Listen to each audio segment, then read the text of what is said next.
Welcome to No Instructions. I'm Bob. I'm Josh. What you doing over there? I have started a model.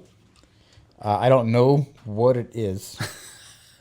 I thought it was Gundam. I got it next to all the Gundam things at, I want to say Books A Million, but I don't think that's the thing anymore. Barnes & Noble. Yeah. But this says Fun Metal Panic with an exclamation point. Fun? Full Metal. Fun Metal Panic. I think Fun Metal would be pretty cool. Yeah, it could be better. So I don't think this is Gundam, but honest to God, I don't know the difference.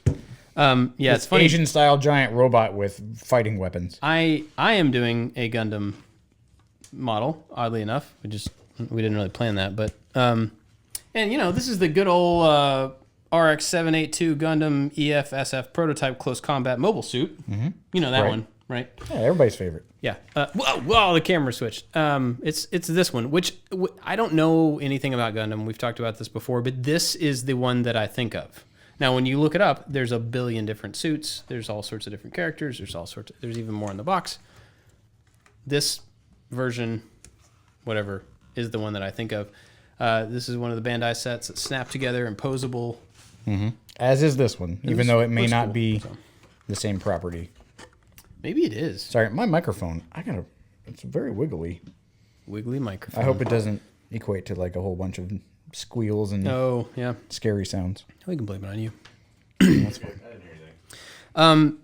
So I wanted to start off by thanking people for the really nice comments about the episode where we talked about my son and the worries that he was having. We got a lot of really cool feedback from people, and a lot of people reached out personally to share stories or to give encouragement and everything. And then even on our Discord, there was a really cool conversation, a bunch of people about similar experiences or, just worries that they had and stuff.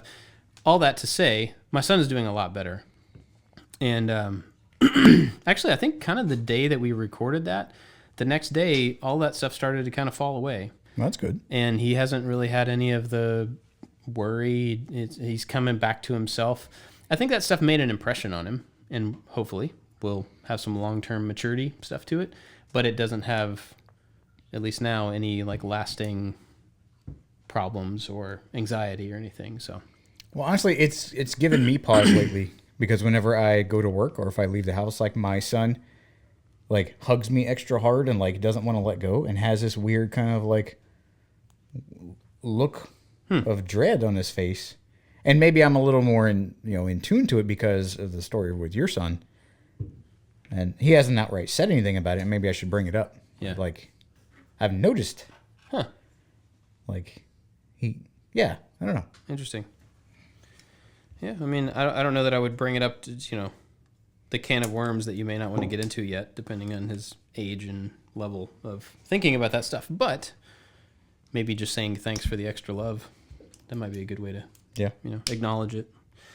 Anyway, big thanks to everybody who reached out and stuff. That was super cool. We had kind of an interesting, fun weekend, and I wanted to talk about that. Okay. But do you have anything else going on? Anything? Man, I don't know. Anything new? You don't know? No. Tell me about that. Yeah. Well, so this weekend we had basketball games on Saturday.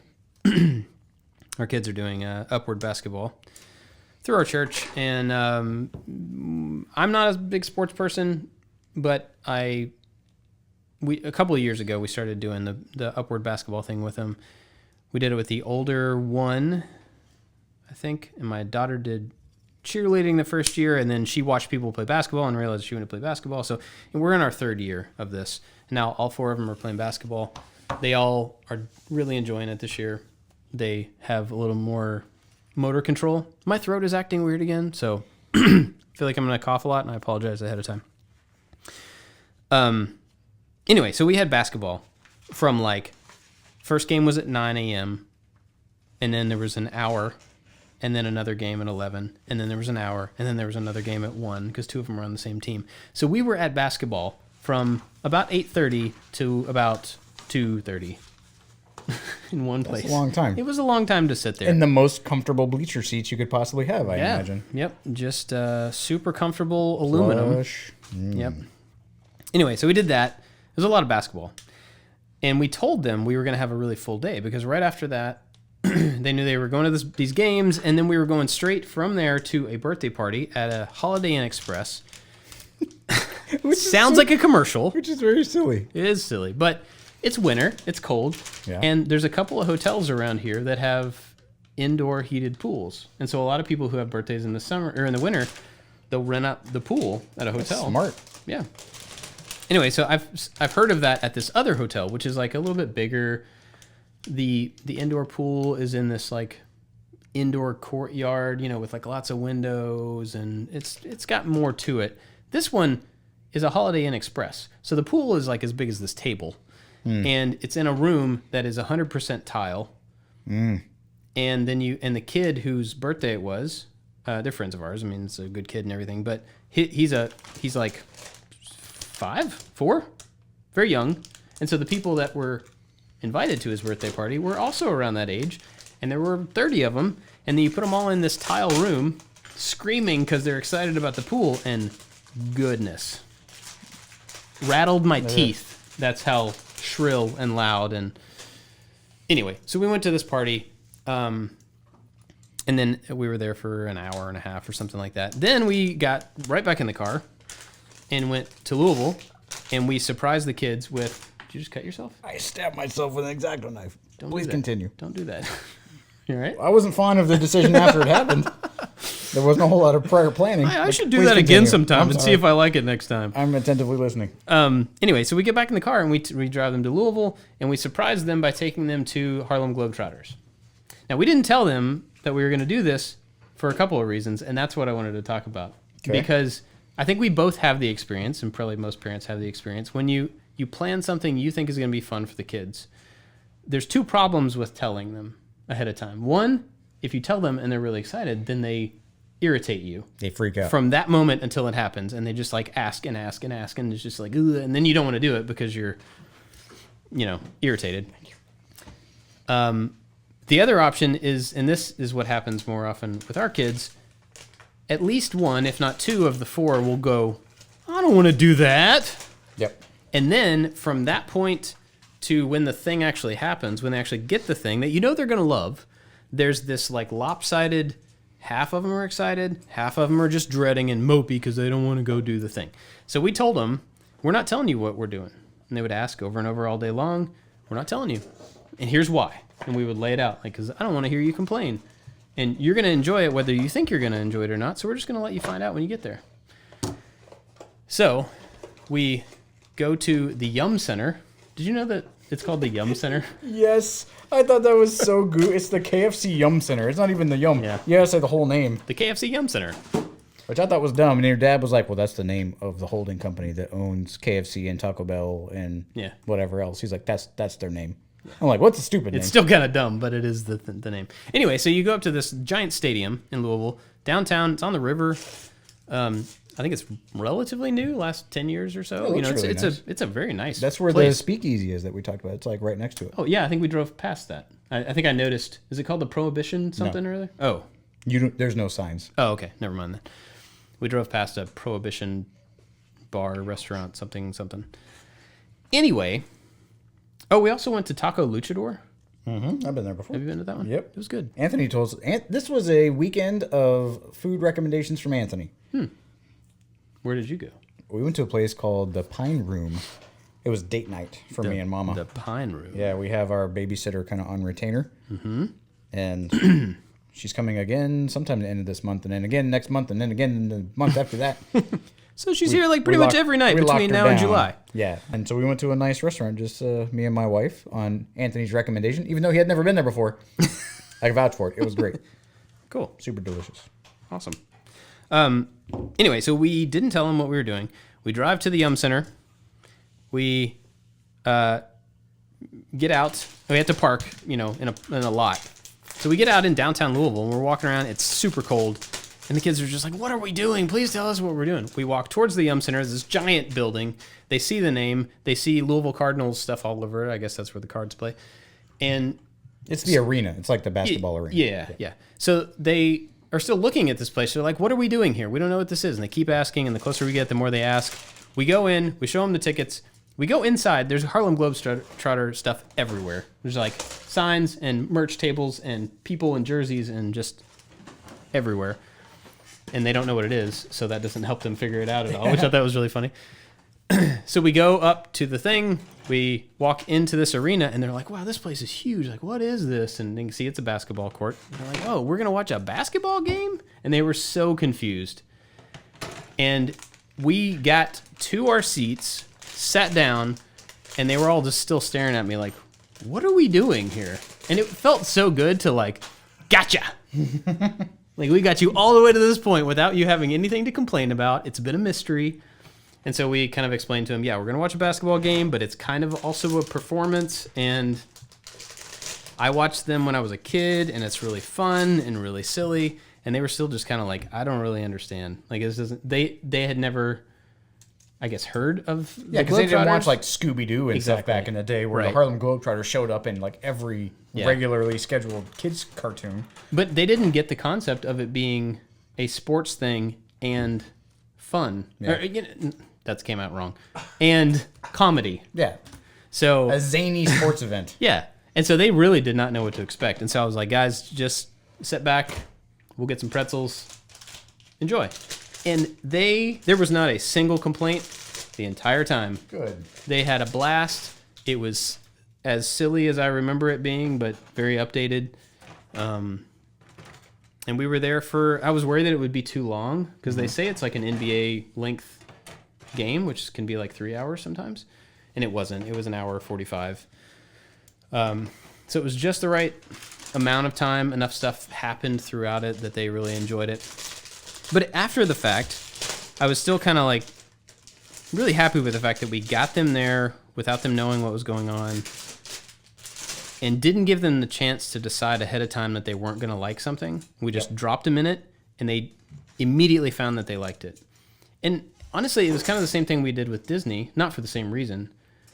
But like, I think that's a new thing that I just want to do.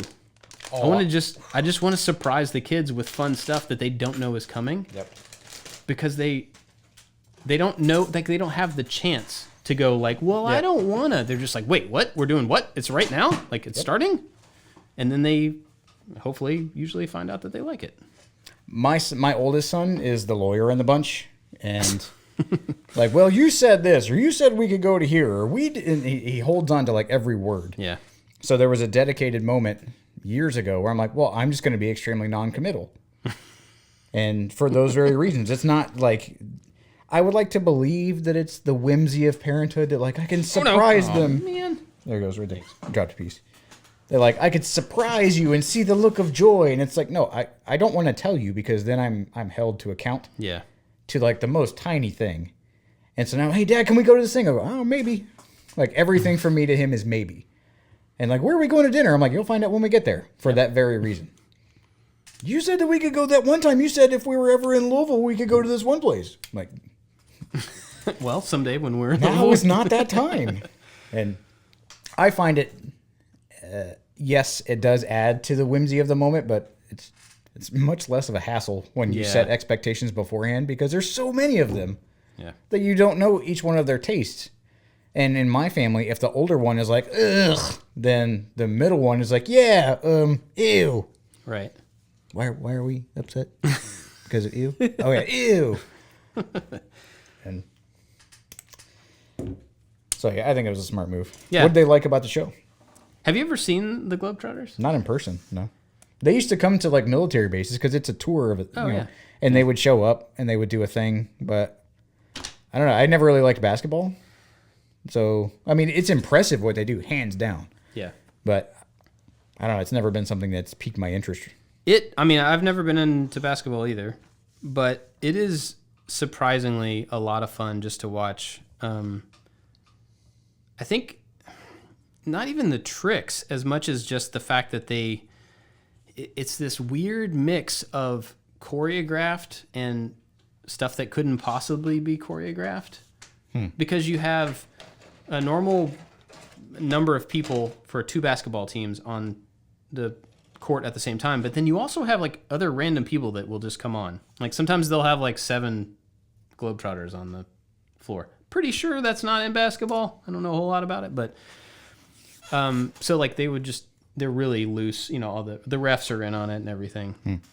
And so it just kind of, they have these moments where they're shooting these crazy shots and they don't always make them, but then they're playing real basketball at that point where somebody's got to grab it. Yeah. And sometimes it's the other team gets the rebound and then they go down and they, so it's really interesting how they probably have a bunch of preset patterns that they do. It's not obvious how they signal each other that they're about to do a thing where they, they all run in a circle and they pass the ball between all 4 people at the same time and it's just like bouncing and you can't keep track of it. There's no obvious signals, but there has to be some way for them to communicate that to each other. And it's just crazy. It's like for the most part, it's like a thing you can't really keep track of. You're watching somebody down here do an insane, I don't know, they're like fast break all the way across the court. They get down there, but instead of dunking it like in an NBA, they're just like, I'm going to run and jump off the court and then throw it back over the goal. And then some guy behind me is going to grab it in air, but instead of dunking it, he's going to bounce it off the backboard to somebody behind him, and then that person's going to dunk it backwards. Like, it's insane, the stuff that happens. But that stuff happens on one end of the court. And then on the other end of the court, there's a guy that's climbed up on top of the goal, and he's sitting on top of the backboard. So when the other team gets the ball, they take it down, they go shoot it, and he just swats it out of the air. And we were all looking at him like, how did he get up there? Like, when did he get up there? Nobody saw him climb or flip or I don't know. And it's just stuff like that all the time. You're watching part of the game, and then you realize that one of the Globetrotters is up in the stands sitting in some random dude's lap, like bouncing around, and then he like reaches down and takes the guy's shoe off. This is just like some random person in the crowd takes the guy's shoe off and then runs out and joins the game again, holding the shoe, and waits for one of the generals, the other team, to get the ball, and then he runs up in front of him, sticks the guy's dirty shoe in the guy's face, and he goes, "Oh!" and drops the ball. Then they steal the ball and they go dunk it. It's just stuff like that, and That's it just a technical foul. It just goes and goes and goes, and it's just always moving in every direction. It was a lot of fun. I had a really good time, and the kids were just like all smiles the That's entire cool. time. It was really, really cool. There was there's another like really crazy thing. Oh, so the clock runs the whole time, and they will just kind of stop playing sometimes. Somebody will hit a shot, and then everybody just kind of knows that they need to stop or something, and they just kind of walk around for a little while. And so it's not a called timeout or anything, but the main Globetrotter, there's like one guy that seems to be the kind of leader, big clown guy. He just walks off and walks up into the crowd, and everybody's kind of looking around. The Globetrotters just spread, and so everybody's watching, like, who do we watch? What's about to happen? And he walks up and kind of disappears in the crowd, and you hear the Lion King song come on over the stereo. There's just music the opening, whole time. the Lion King opening? Yeah. Okay. And so we're like looking for him, and then he's like 7 feet tall. So all of a sudden he pops up out of the crowd holding a baby above his head. It's just some random kid that he found in the audience, I assume. And he's like holding it up like Simba. And it just goes on and plays the song, and he has a microphone on, so everything he says, is projected to the whole thing. And he's like singing along with the song, and he's like, "Come on, everybody, hold up your babies." And then all over the entire arena, people started holding up their babies. It was so funny.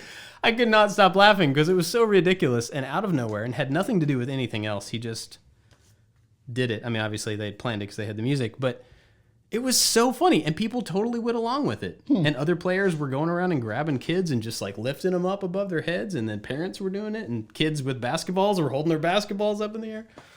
Man, it was so much fun. Your kids like may a be really a fun little time. too young to like get the comedy of it if they're Yeah. not already interested in basketball. I think there's like probably 2 different ways you could go about it. But I think when they get a little bit older, they may have a lot of fun with it. And apparently they come here every year. I said you saw it whenever you were a kid, right? Yeah, yeah. They come about the same time every year. I'm assuming, I don't know this, that there are several troops of I would Globetrotters imagine. that are always kind of Yeah. on tour. That's a guess. Because when they have a lot of the video portions, like up on the big Jumbotron thing, they'll show these little clips in between things. And there were tons of players who seemed like current modern players, but were not there. So I'm assuming there's different troops with like, and they all have like a character name, like on American Gladiators, Oh, but they're not as laser, yeah. that kind of stuff. But they all have an individual name. So I was curious if the different troops have those same character names with a different person playing that character, or if each troop is a separate group of...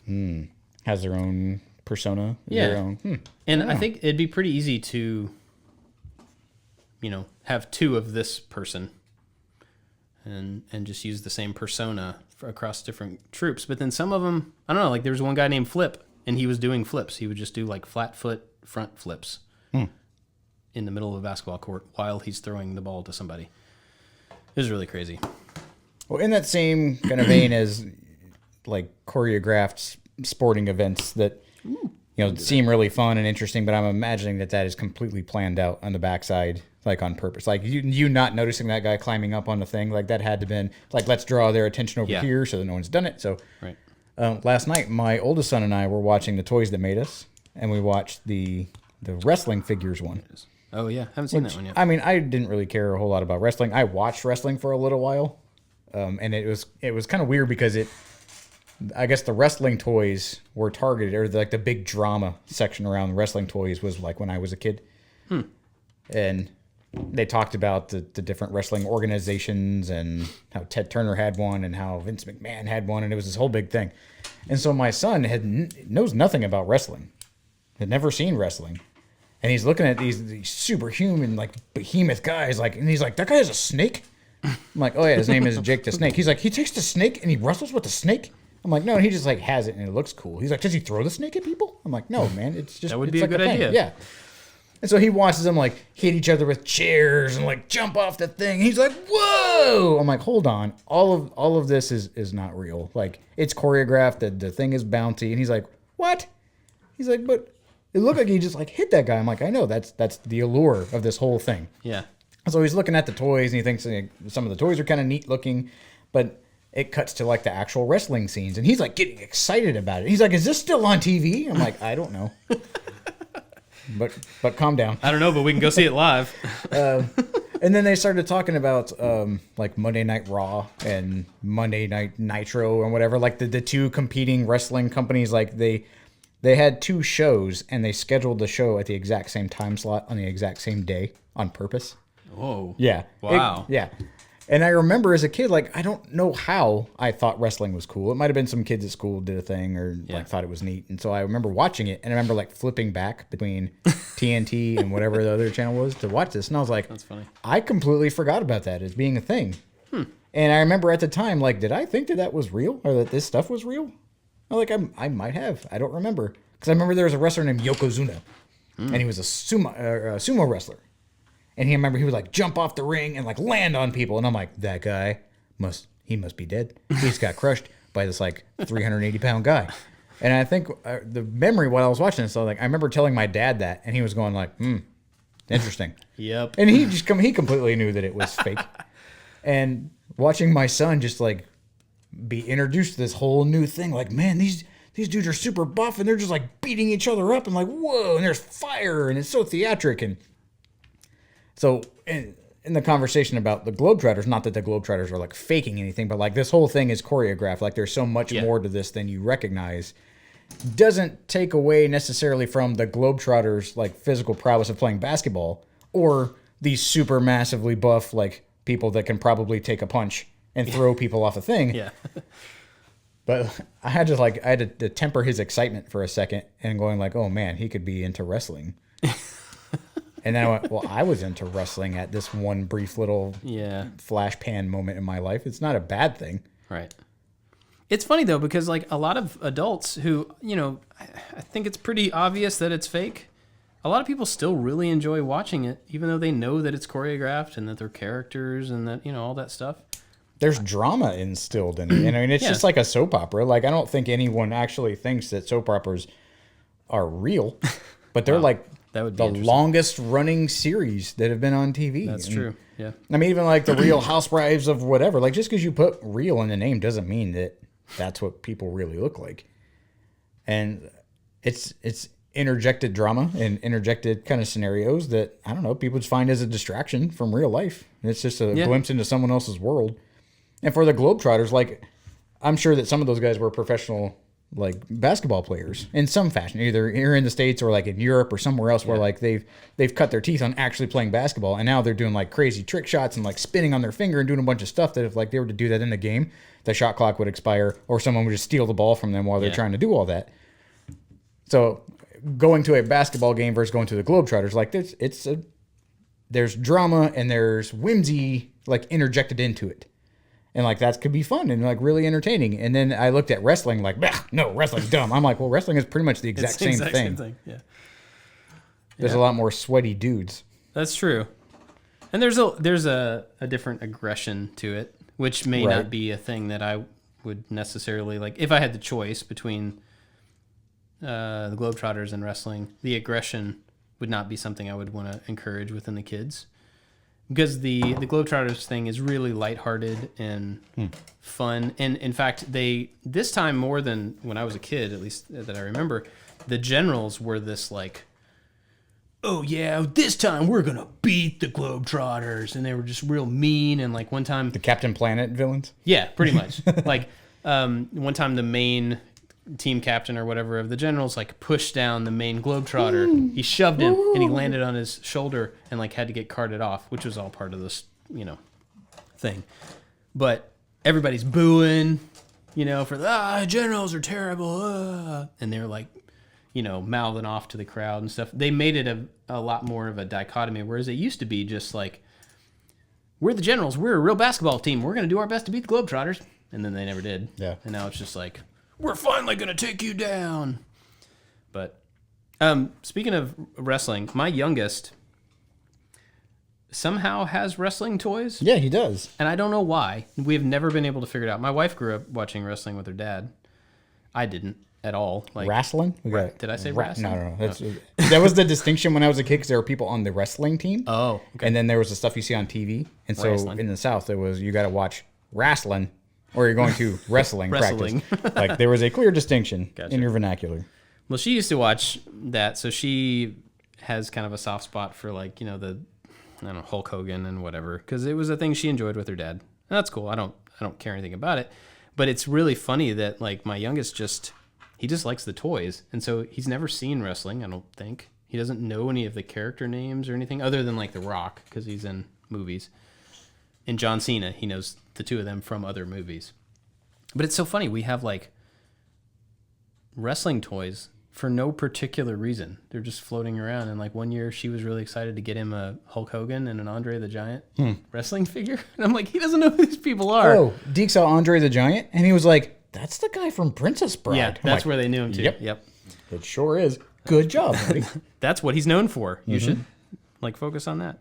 Oh man, this is a really tiny piece with But he thought that in the show, it like pegged the wrestlers as like these like superheroes, these superhuman characters, and these superhuman men because they have these massive muscles and this huge persona and these costumes that are just so crazy. And I remember seeing these wrestlers that I knew as like a kid, and like, what is that? Their names like the Bash. I don't even remember what they were called.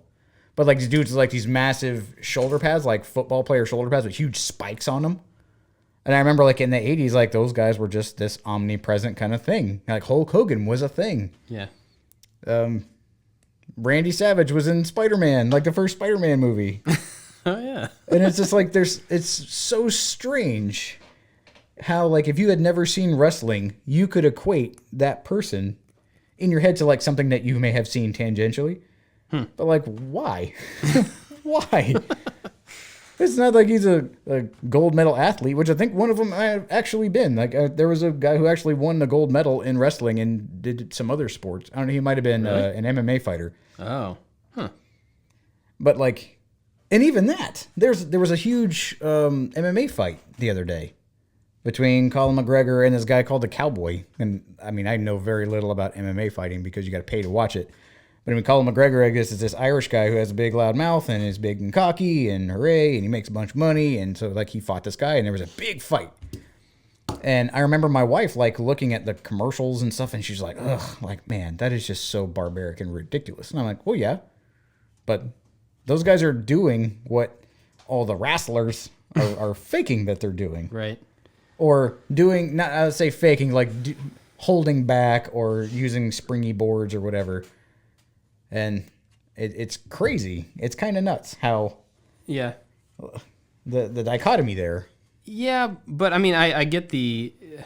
I know some people really like MMA stuff. I'm not trying to poop on it, but I get the, man, that's barbaric, because it is truly barbaric to just get paid to beat someone else until they can't move. But at the same time, like, those people, they sign up to be in both of those, being in the beater and the BD position, right? They're they getting don't pick paid somebody out of the crowd. Right. It's not like they're forcing somebody. You're like, you didn't pay your taxes, so now you get to be the punching bag for MMA. Whoa. But, you know, so it is barbaric, but, like, they're absolutely training to be there and choosing to be there, and they're getting paid whether they win or lose. And so, I don't know. I mean, I wouldn't do it, but I actually used to know a guy who was a pretty successful MMA fighter. I just thought about this. I know him, and I know a wrestler, professional wrestler. Anyway, and he was really good, really successful, and then at one point just kind of like he was in one of our small groups in Savannah, just kind of had like a change of heart, and just decided he didn't want to hurt people anymore.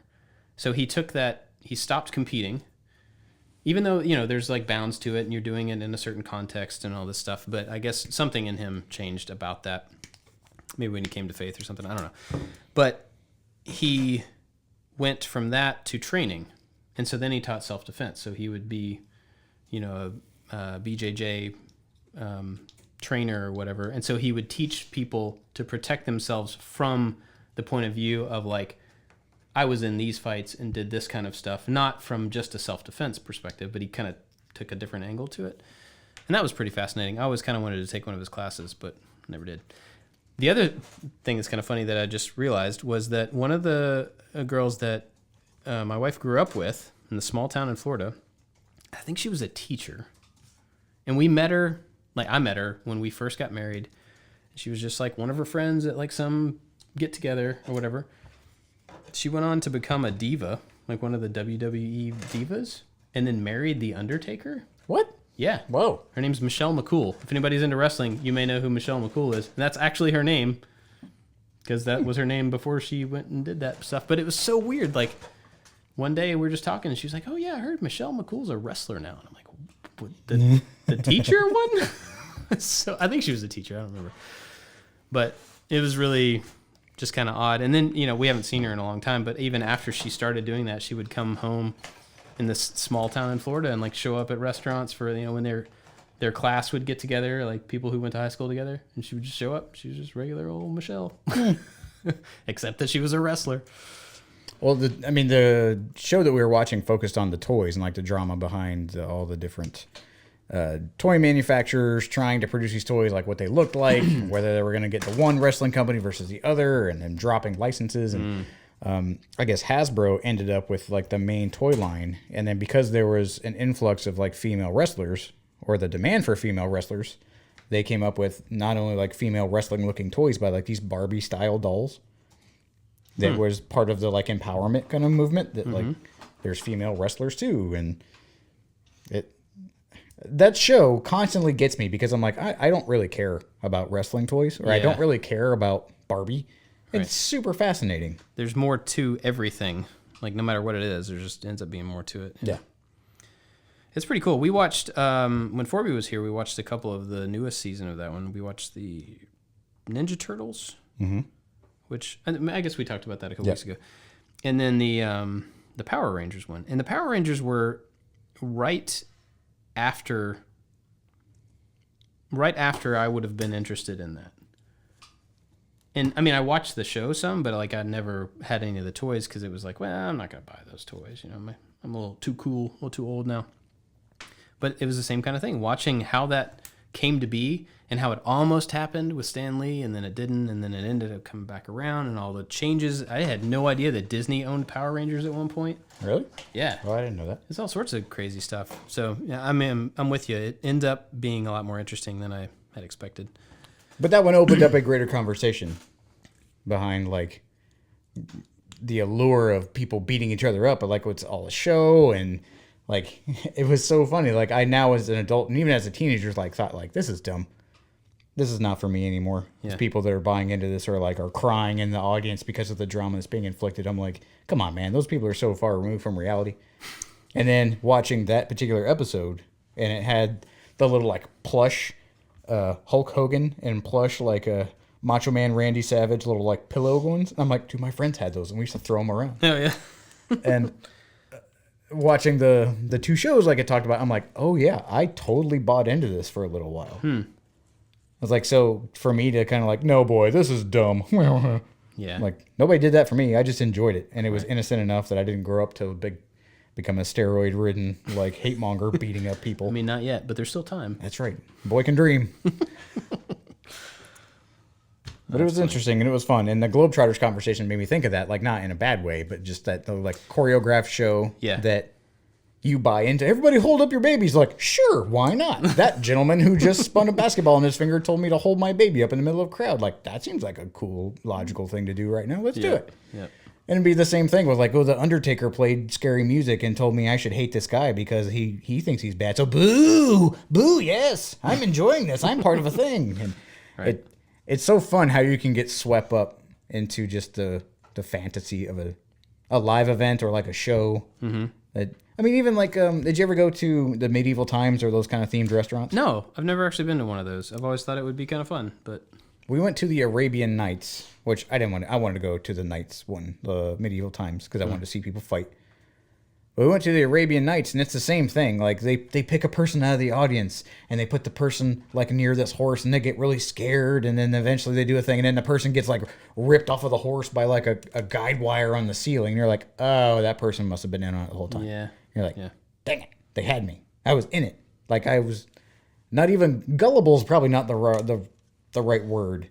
Like if there is a word, You were invested. you Like purposely lowered your guard. Right. You purposely let people try to fool you, and you're like, yeah, that's fine. I'll buy into this for a little while for the sake of, just a fun kind of evening. And then looking back, you're like, oh, that was kind of silly or whatever. But like, there's nothing wrong with that. Yeah.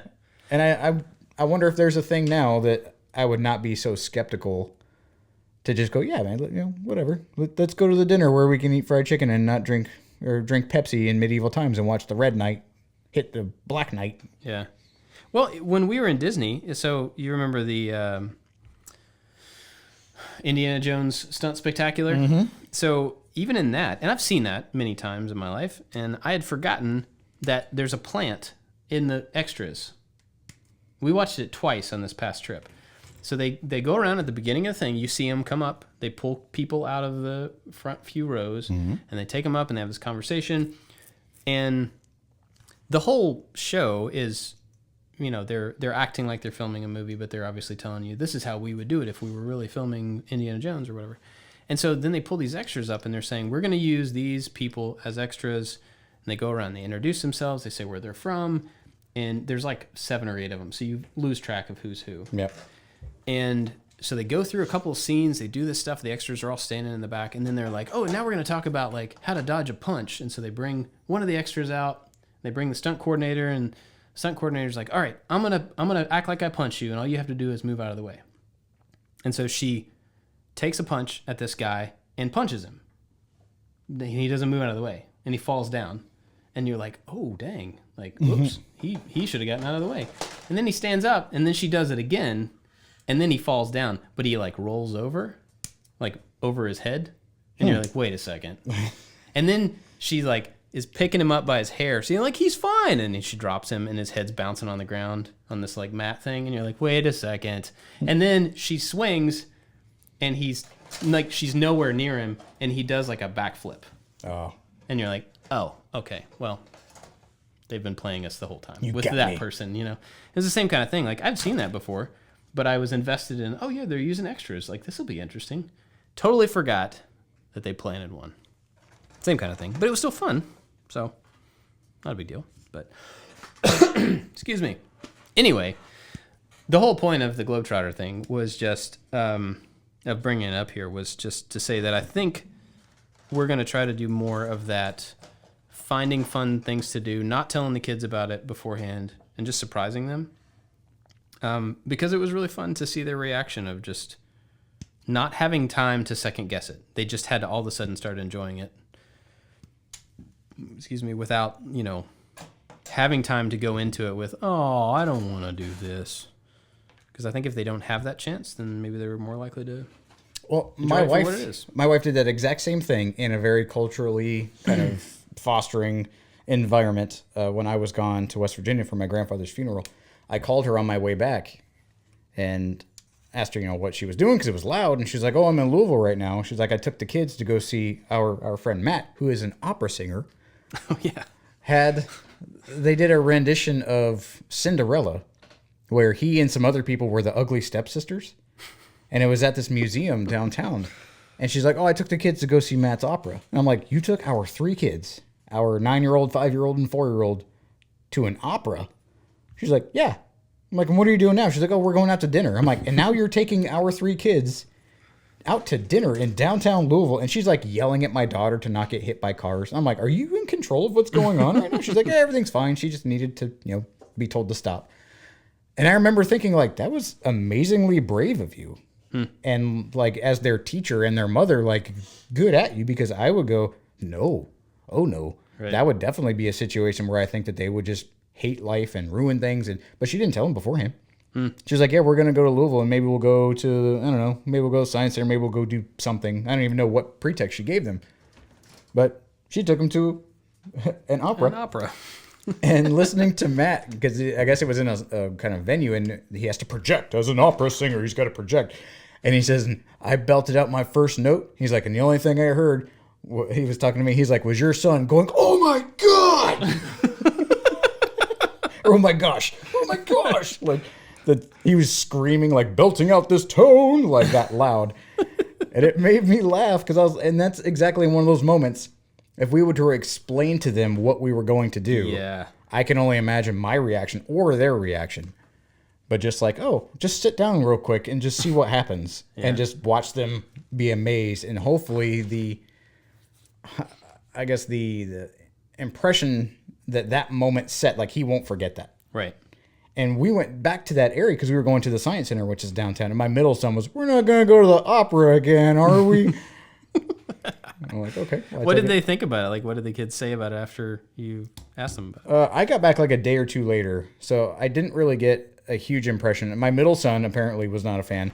But like me, my kids don't like loud noises. I think it just gets worse with time. I'm at that age where I get angry when something is loud, where they just get real surprised. If we're in a movie, they cover their ears most of the time.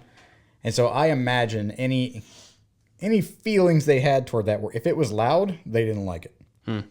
But I think my oldest son, I asked him, he was like, yeah, it was pretty neat. He's like, Mr. Matt was a girl, and he thought it was funny.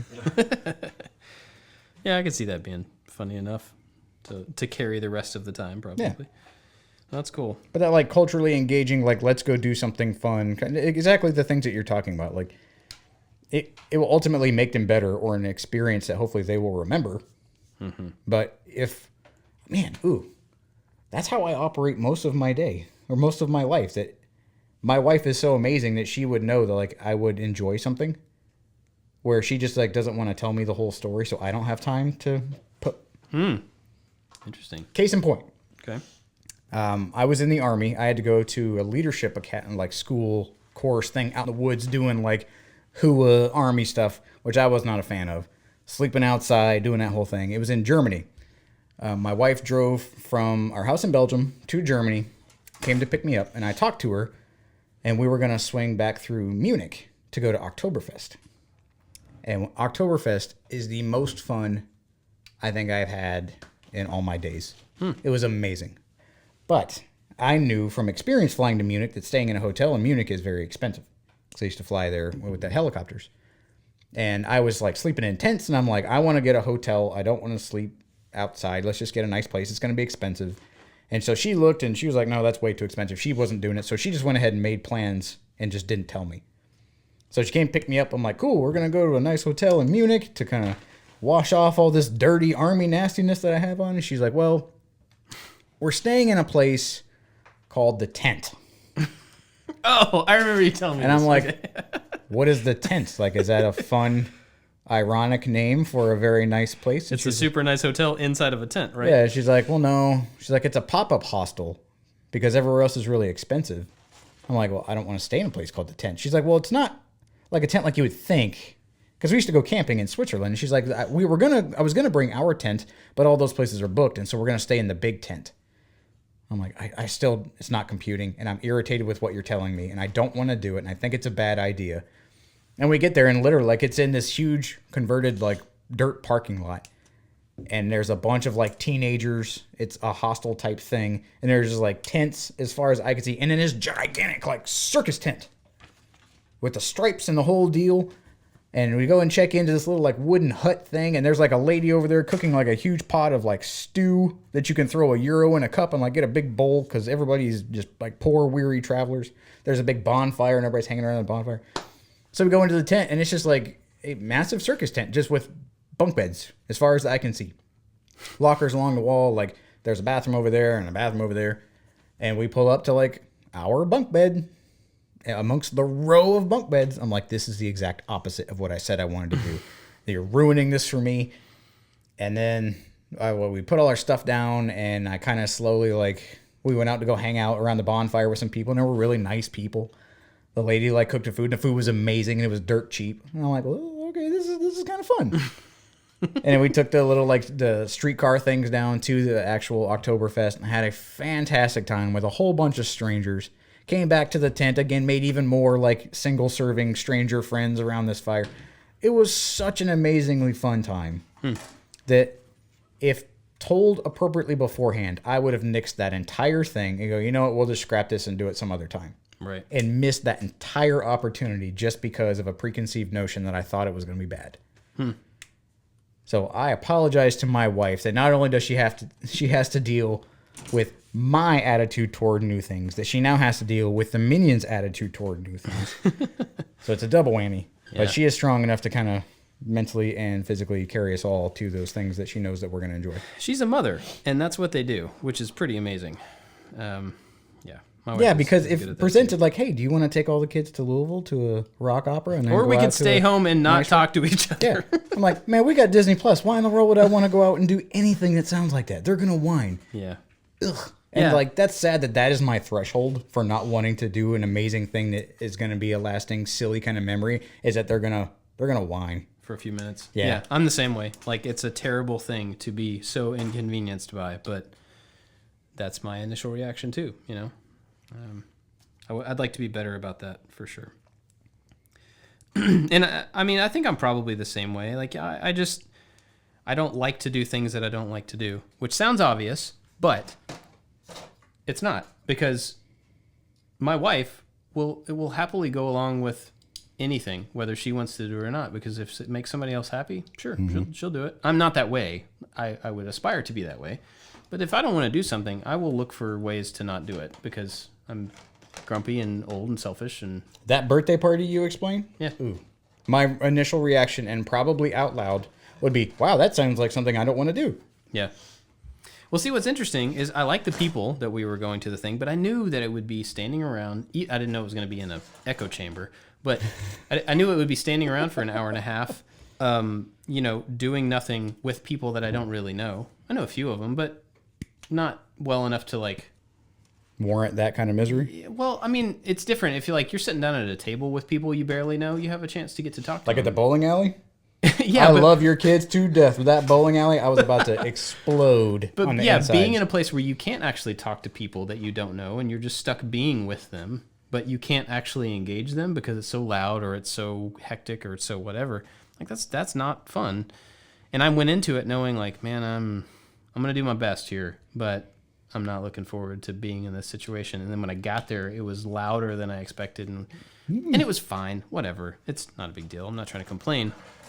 But I definitely have that thing where I will look at something and just like, nope, that's not going to be for me. And that's such a stupid thing to do, but I do it all the time. And I'm trying to figure out ways around letting my kids have that reaction. Maybe I should just teach them not to have that reaction. You know what I mean? It's hard when it's like it is so close to being on your face. Yeah. And I wear my emotions on my sleeve a lot of times. Wear your emotions on your face. Yep. Title. My wife does. But anyway, it's taken here where I'm trying to purposely build relationships with people. Like I've recognized that as a deficiency. And I go, well, you got to put in the work if you want to, be a part of a community and all of those things. And so it's like, oh, so-and-so's having a birthday party at this miserable place at a miserable time full of other kids that are probably going to be miserable. And I go, no, I have literally anything else to do. I go, but there's a part of me that's like, I have to try. Yeah. I have to put myself out there. I have to do it. We can have shared misery. That's a thing that brings people together, which I think the room at the birthday party, like looking at my dad and looking at your dad and looking at you sometimes, I'm like, oh yeah, we all collectively hate what's happening in this room right now. Balloons popping off of the like staple ridden ceiling panels every randomly 5 seconds. But there was a part of me that's like, okay, I'm not the only miserable person here. Let's commiserate together. Yeah. And I don't know if that is the proper motivation. Rather than just going like, I want to build this relationship, I need to go because it's important to them. It should be important to me. And that's really hard to get out of a very selfish mindset to do that. It is. And it's especially easy to avoid that type of situation as an adult. Like we can busy ourselves up to make it impossible to be in those situations. I can come up with 1,000 reasons why I need to not go to Wednesday night church dinner with my family and sit at a table with strangers. I can come up with reasons why I need to stay home and do stuff instead. Get to the things I never get to. But every time I do that, I invest a little bit in both random strangers around me, meeting some people, and I have met some people that are really cool there, and also investing in showing my kids that I'm willing to go to a thing that I don't necessarily have a stake in. Yep, that's counts the big for a part. lot. That's a bit because my son has a lot of the same sentiments that I do, and he's just like, ugh, I don't want to do that. I'm like, man, I am modeling that to him. Yep. I'm like, well, Yeah, I and see then that in myself all the time. And it's not that I can pull him aside and go, man, you have to wait till you're an adult to properly show that or flex that muscle. Like you don't get to flex that yet. Yeah. You have to go. And I'm like, well, that's not the right attitude either to take. Like, I should want them to go, and I should try to model the excitement that I hope that they will reflect. And It's that's tough. not easy. No, because it feels like you're faking it, because I guess you kind of are to a point, Well, I think for me, like, I could be legitimately excited about it, but the threat, not even the reality, the threat of them whining or screaming or complaining, I'm like, man, this is not going to live up to the excitement that I have. They're going to, like, put a damper on the fun. And so that already, just the threat of them possibly not liking it or misbehaving or whatever affects my mood. I'm like, rather than let's all just be excited about going. Like, let me try to tell you all the cool things. Or, like we mentioned before, I'm not going to tell you anything at all. Ha ha ha. Yeah. And I'm just going to be happy. And hopefully, through some weird osmosis type hypnotism, like, you're going to be as excited as I am to do a thing. Like, you didn't know that you wanted to see a rock opera with a bunch of dudes dressed up as the evil stepsisters. Hooray for this! Maybe. I don't know. Yeah. Well, I think it's a good thing for us to try to figure out how to do, even though it is incredibly difficult to do constantly. I mean, because, like, my tendency, if I'm truly honest, is I could stay home, be by myself, avoid people. I mean, 100% of people.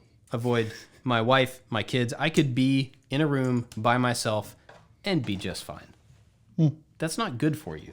No. I mean, in time, in seasons, sure, but that's not good for you. And so, like, I'm not saying I naturally do that, but I would be okay if that were the case. So I'm not saying, like, I have to pull myself out of my room all the time. But I do have to be aware of the fact that my natural state would be just to, like, avoid stuff.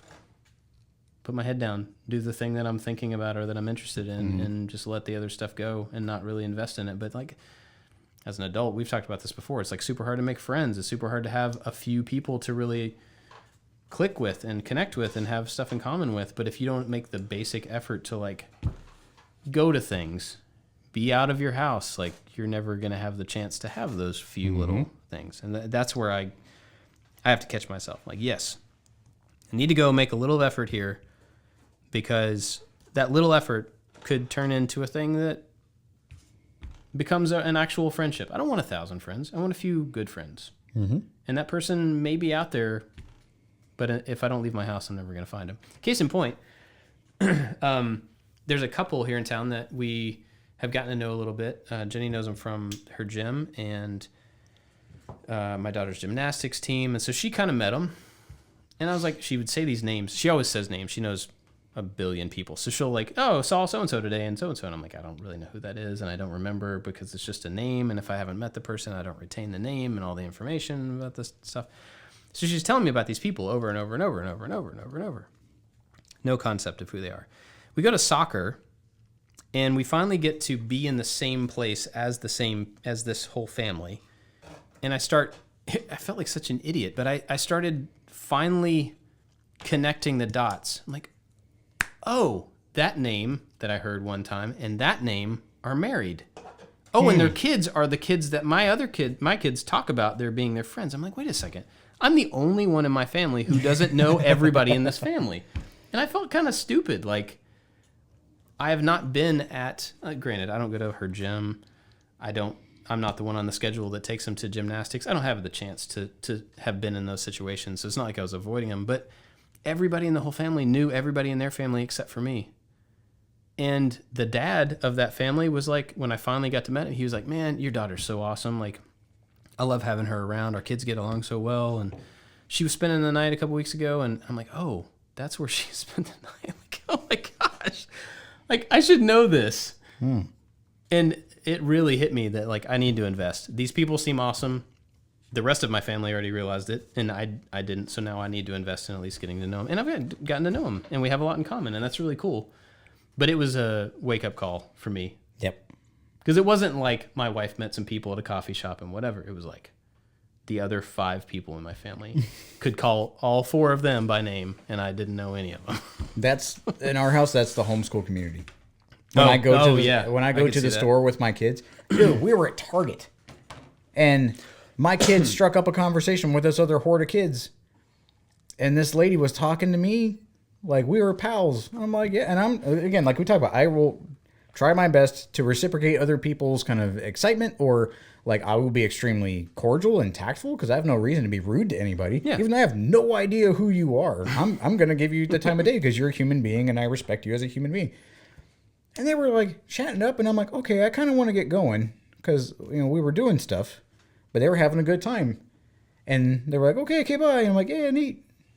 And then we walked off, and I told my wife about it, and she was like, was it this person or this person or this person or this person or Sarah this or Sarah that or Sarah this or Yeah, like the friends that all have the matching? Is it Lindsay P, Lindsay R, Lindsay S, Lindsay F? I'm like, I have no idea who these people are. And she just turned to my son, and she was like, who is it? He was like, it was Luke's mom. She was like, oh, that was Sarah. And I'm like, that's great. I have no idea who these people are. Yeah. And that's always happened to us. If I take the kids anywhere, they know my kids. right. Because my wife, usually the homeschool community, I mean, there's tons of people, and she's just very involved everywhere. And we're here doing what we do. Right. Like, we can walk down some random street in the middle of nowhere and people know who we are, but the people in our own town, they might recognize my kids. They don't know who I am. Yeah. That is kind of a weird thing. But there was a little part of me that was not really jealous, but I'm like, maybe that lady's nice. I have no idea. I don't know anything about her. Yeah. Maybe her family is really cool. Maybe our kids should have sleepovers. Maybe that could be my friend's like lifelong best friend. I have no idea. Because my dad didn't know my kids or my friends' names. Right. He just knew them by like the one kid with the dreadlocks or the kid with the long hair. And he fit a very like stereotypical like dad relationship with my friends. But like my mom knew my friends' names. That's one thing that I will say. Not one thing. My parents were amazing. Are amazing. One thing that was really cool about them growing up is that they were not overbearing, but super integrated into who I was spending time with. They knew all of my friends. That's a smart move. Oh yeah. Yeah. But like they would, it wasn't like you had the friends that you hung out when they were around, and then you had the other friends that were like parent-friendly friends. Yeah. They were just cool with, like when I started playing music in high school, that opened me up into this whole different group of people.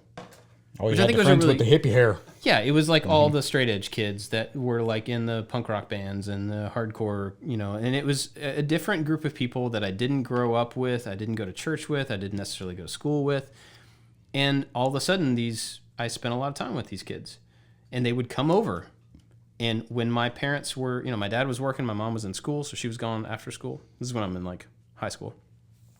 So I would end up having these kids who were good kids. They were just different, and we didn't have a lot of history, but they would just end up at my house hanging out. And my parents never batted an eye at it. They never like, was that one kid here today? It wasn't anything like that. It was just like, they would ask me who all was over and what we did, and it was always pretty harmless and fun and everything. But I'd never really thought about that they were super aware of everybody they hung out with and didn't ever like cherry pick like, oh, you should spend more time with so and so. Yeah. They're nice. I know their mom. It wasn't anything like that. It was just like, I don't know. They were super open to stuff. That was really cool. Well, circling back around to the Globetrotters thing, and like knowing my kids' friends or knowing these people in our community, and immediately like, oh, their kids like this stuff. Like, why don't we go together as a family, or like family gathering friends? Why is it just not us? Like, it's continuing to build the community of people that are around us, like unselfishly. And like Matt, the opera singer, they came over to our house and had dinner, and their oldest son, and my son super hit it off. They're like, their son is a little older, but they could be really, really good friends. Right. And I'm like, we could be lazy and rob them of those moments. Because I mean, your kids, most kids go to public school. They have their pick of friends. It's a social interaction that they weed through. Right. With us, like, we don't get to choose our kids' friends, but like we have to open them up to everybody else in the give world. them Like, possibility. they have a homeschool group, they go to church, so they have kids that they know. I'm like, well, we need to offer them more opportunities to meet other cool people. Like, we know their parents are cool. Yeah. One thing we had in the Army was if I knew somebody, I'm like, oh, let's hang out, like, and just be like outside of work friends. And then like the wife was terrible. Oh. Or Tiff knew somebody from school and her husband was terrible. And like she would set me up on these little dates with someone else's husband so that we could try to become friends, so that it could be like a double date kind of thing. And I'm like, that person is the worst. I don't want to do that. Yeah. So now it's like you're not mutual friends, like family friends kind of thing. Yeah. And so it's become easier as we've gotten older, or maybe just the field is wider, that is not such a dreadful thing. Yeah, yeah. Well, and also, I mean, part of that is probably the two of you understanding more about what the other person actually wants out of a friend. And like, she's probably gone, oh, well, it doesn't make sense for me to set him up with somebody to get to hang out with. I think we've talked about this before. We talked about this before? I don't know. I think we have. But, her probably learning a little bit more about a good way to introduce you to somebody that's not going to feel forced and not going to feel like cornering you into like, okay, go be friends, because that's not fun. But in the same breath, I think in this conversation, Heavy, it would be very sad if one day my wife went, well, I didn't introduce you to those people because you don't like a lot of people. And so I know that you're difficult to be with other people, so I just stopped. And I think that would make me feel bad. Yeah. Well, I'm not saying that she would do that, but I think that's incumbent on me. Oh, gotcha. Like being more open and being more acceptable to do things that I would not tend to do, or get out of my comfort zone, or make more of an effort like we have been lately to like be part of a community. We were talking at lunch with Matt. I'm like, we have a friend that's an opera singer. Like, what? That's kind of weird. Like, that's so strange. And it's nice to be around people that are not connected just in like the maker community. Yeah. Because we know tons of people from that world. Right. But we share this thing, and usually most conversations are geared toward that. And so if you find like an outsider, yeah, like, I don't know what you like. Let's start from a clean slate, like we're in the 5th grade. Well, that was really funny. That day we all went to lunch, and he was asking us like questions about tools and stuff, and we were like, so how do you project from a stage? No. Who cares about circular saws? Talk to me about opera singing. Yeah, Why are there no modern operas, Matt? that's true. It was fascinating. It was We learned extremely fascinating. something that somebody else loves a lot. We got to find out a little bit about. That was really cool. Anyway, I think we're running long. Anything else you want to cover? No. Made good progress on your little. I made Not Gundam? a body. Which, if you could call that a body, it looks like a It's a- bird's head. Oh yeah, it does. Well, I made a torso and arms and head and feet, but no legs yet. This is going together a lot quicker than I thought it would. This is entertaining. These are cool. Anyway, where can people find you? All over the internet now. Everywhere. On I've the changed it internet. all. The PI workshop, other than my website, which you don't really need to go there, is no more. It's Josh_make stuff, or just Josh make stuff on YouTube, because I don't need an underscore. I just poach the name. Cool. You can find me and us at I Like to Make Stuff on all the stuff. Quick thank you to our Maker Alliance members. Put out an exclusive little shop tour type update video for them yesterday. They get one of those. We're trying to do every week. We did that for a while, getting back to it, to where every week one of the four of us puts out a little special video that's just for the Maker Alliance. If you want to get those, go to iliketomakestuff.com/join. It helps out everything we do, and you get a bunch of free extra exclusive stuff. Yeah, I've been sending out lots of links to lots of things lately. Yeah, free plans, Discord access, where a lot Discount of coupons Yeah. for new stuff. We just had the Hangout not too long ago. Oh, There's yeah. going to be another one next month. Yeah, Yep. good times. It's good stuff. Go check that out. Thanks for listening. And I don't know what we're going to talk about next time, but we'll figure it out. Oh, Figure it out. yeah. Okay. See you guys. Bye-bye.